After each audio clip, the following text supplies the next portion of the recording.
और इस सब्ज़ी का इस्तेमाल आपकी सेहत को कर दे बहाल।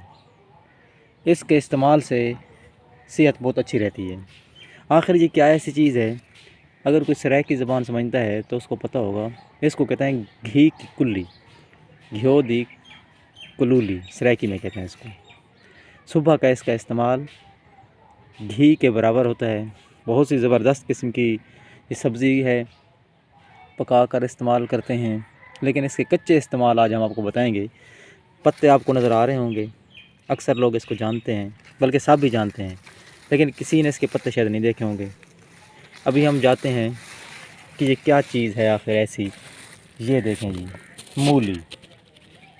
मूली का इस्तेमाल हमारी सेहत को चार चांद लगा देता है।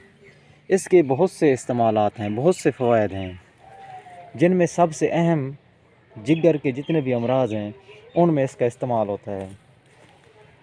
जिगर का फोड़ा हो, कैंसर हो, जिगर का यरकान हो, कोई भी बीमारी हो, हेपेटाइटिस हो, उसका शाफ़ी इलाज है। बहुत ही ज़बरदस्त इससे इलाज किया जाता है। सर्दियों की बेहतरीन सब्ज़ी भी है।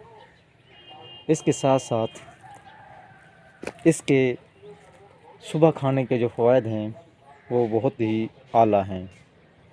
इसके साथ एक और भी होती है सब्ज़ी, कट्टा इनको ये खड़ा है जी, शलजम या शलगम। ये भी बड़ी ज़बरदस्त होती है, इसका भी बताएंगे आपको फ़वाइद। लेकिन आज हम सिर्फ बात करते हैं मूली के बारे में। इसके खाने का तरीका क्या है वो भी बड़ा अहम है। फ़वाइद मैंने बता दिए हैं कि इस खून को साफ़ करती है, जिगर की सफाई करती है और हाजमा को तेज़ करती है। आपने आमतौर पर देखा होगा कि सलाद में इसका बहुत ज़्यादा इस्तेमाल किया जाता है। सलाद में इस्तेमाल के अलावा वैसे भी इस्तेमाल की जाती है कच्ची, लेकिन इसका जो सबसे बेहतरीन खाने का वक्त है ना, वो सुबह का वक्त है। अगर किसी को हेपेटाइटिस है, यरकान है, तो उसके लिए इसका क्या तरीक़ाकार है, इस मूली के ऊपर से छिलके उतार दें। छिलके उतारने के बाद इसके ऊपर नींबू लगा लें। नींबू इसके ऊपर लगा कर इसकी काशे बना लें। काशे बनाने के बाद ना इसके ऊपर सारा नींबू लगा लें।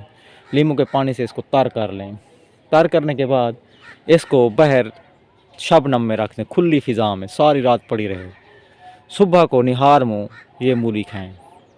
इंशाअल्लाह जिगर के जितने भी मसाइल हैं वो सारे हल हो जाएंगे। भूख नहीं लगती, मसाने की गर्मी है, पेशाब जल कर आता है, कोई भी इस किस्म का गर्मी का मसला होगा, यरकान का मसला होगा, मसाने का मसला होगा, गुर्दों का मसला होगा, इंशाअल्लाह हल कर देगा ये सब इंशाअल्लाह अल्लाह ताला के हुक्म से। लेकिन इसमें इसको बिल्कुल बारीक चबा कर खाना है। अगर आप खाने से पहले इस्तेमाल नहीं कर सकते कोई बात नहीं है। आप खाने के बाद, फ़र्ज़ कि आप 8 बजे नाश्ता करते हैं, तो उसके 2 घंटे बाद आप इसको फिर इस्तेमाल कर लें। इंशाअल्लाह ये आप इस्तेमाल करेंगे, आपको बहुत फ़ायदा होगा। मज़ीद इस तरह की वीडियोज़ के लिए हमारे चैनल को सब्सक्राइब फरमा दें। वीडियो देखने का बहुत बहुत शुक्रिया। अपना बहुत सारा ख्याल रखिएगा। अल्लाह हाफिज़।